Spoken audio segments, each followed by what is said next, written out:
Hello, everybody. Fellowship of the Clouds. Good to see another day. I'm grateful to be breathing. Getting a little later start this morning as far as making a video. I've been walked the dog.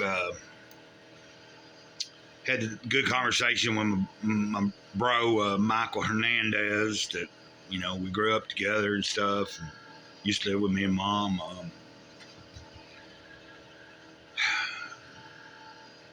I've done my social networking and stuff online and everything, kind of liking certain people's posts, resharing, commenting, and responding back to people that were talking to me or commented on my stuff. And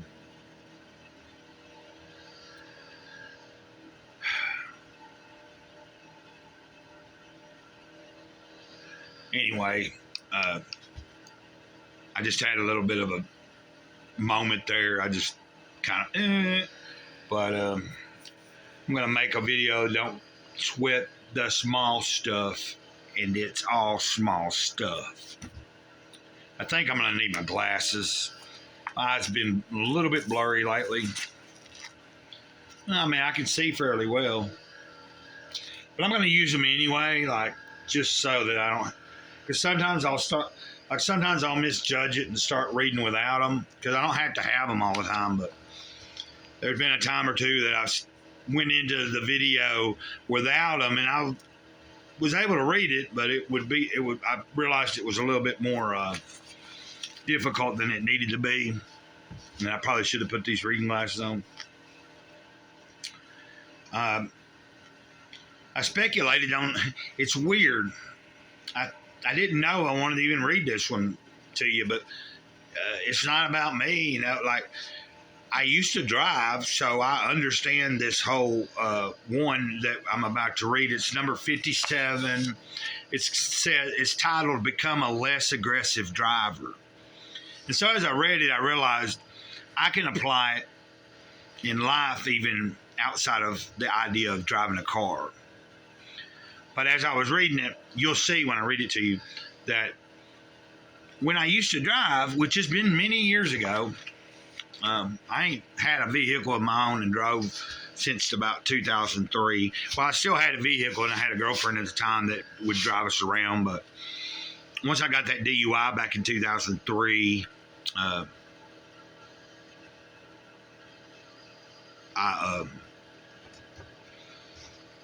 I just kind of, I've just never really cared to try to get, I have many people say, well, why don't you get a vehicle? You've got disability now. And I'm like, I don't have a license. And they're like, you don't need a license to drive.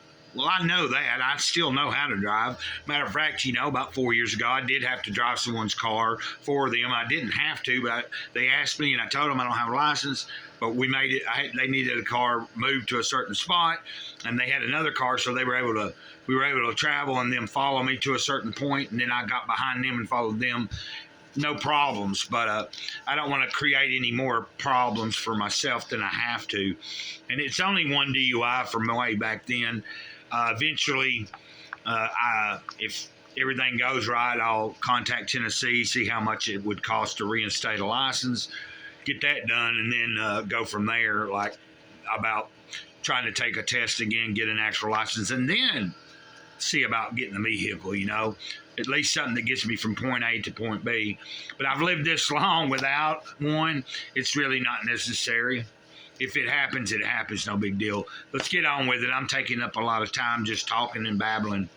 Well, I'm not babbling, but you'll get what I'm saying when you read this. Become a less aggressive driver. Where do you get the most uptight? If you're like most people, driving in traffic is probably high on your list. To look at most major freeways these days, you'd think you were on a racetrack instead of a roadway. There are 3 excellent reasons for becoming a less aggressive driver. First, when you are aggressive, you put yourself and everyone around you in extreme danger. Second, driving aggressively is extremely stressful.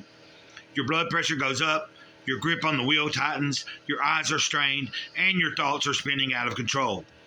Finally, you end up saving no time in getting to where you want to go.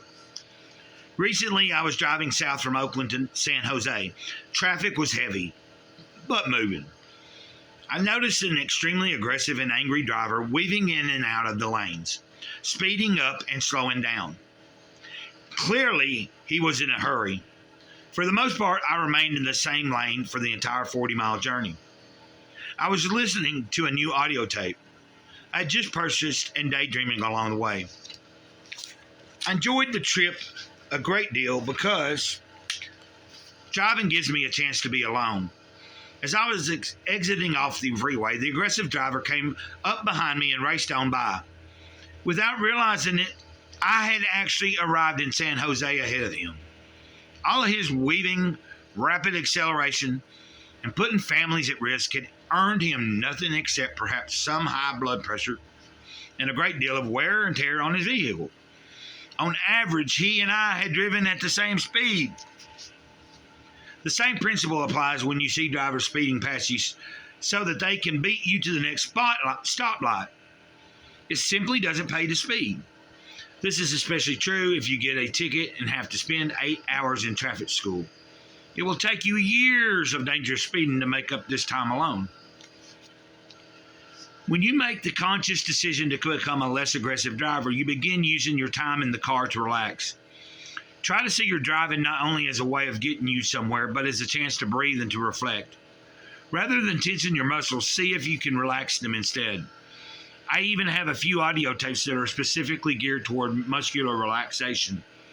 Sometimes I pop one in and listen. By the time I reach my destination, I feel more relaxed than I did before getting into the car. During the course of your lifetime, you're probably going to spend a great deal of time driving. You can spend those moments being frustrated, or you can use them wisely. If you do the latter, you'll be a more relaxed person. And as I was reading that to myself today, I definitely understood it because at the time I got my DUI, I was like 30 or 31, I guess. I don't remember exactly. I'd have to do the math.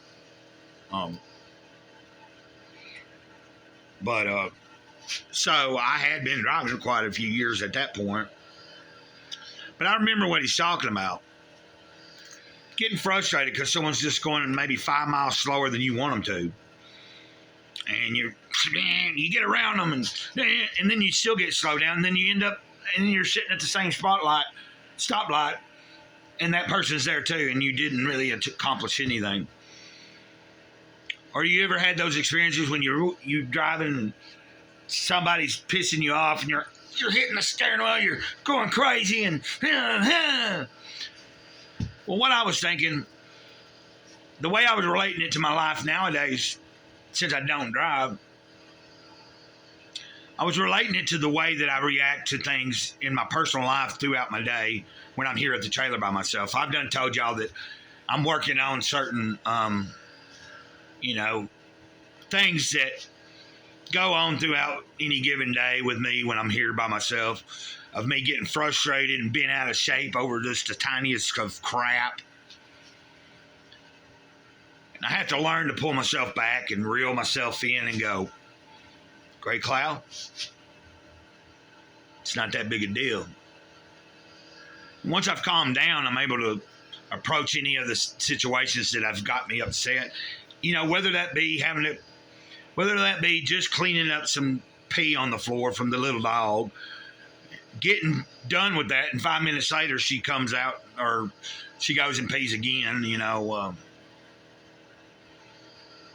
Now, when it's warm weather and stuff, like earlier, whenever she showed up last year and stuff, and it was warm and I was having the door open and I was sitting in the living room a lot, I was real good at noticing when and I've talked about this, when she'd come out of my room and wander into the living room, she would give me signs that, hey, I need to go out. So if I'd catch it in time, like if I was sitting there doing something at the table in the living room, if I would pay attention, I would see her doing a little circling around or something. If I caught it in time, I could just take her and put her outside, let her pee. She'd walk in because, she'd wander. I let her do her thing, take her time, and then she'd wander back in on the porch and back into the trailer. And But with the cold weather and everything, I just haven't been as, like most of the time I'm spending most of this cold weather in my room. This trailer don't have no central heat and air or anything. So all I have is some space heaters, and it's just a lot easier to sit in this small room that I have and heat it up rather than trying to heat up, the living room or anything like that. Sometimes it can be colder in my living room than once it's dropped down to a certain degree, but once it starts warming outside, sometimes it can be a little bit warmer outside than it actually is in the living room.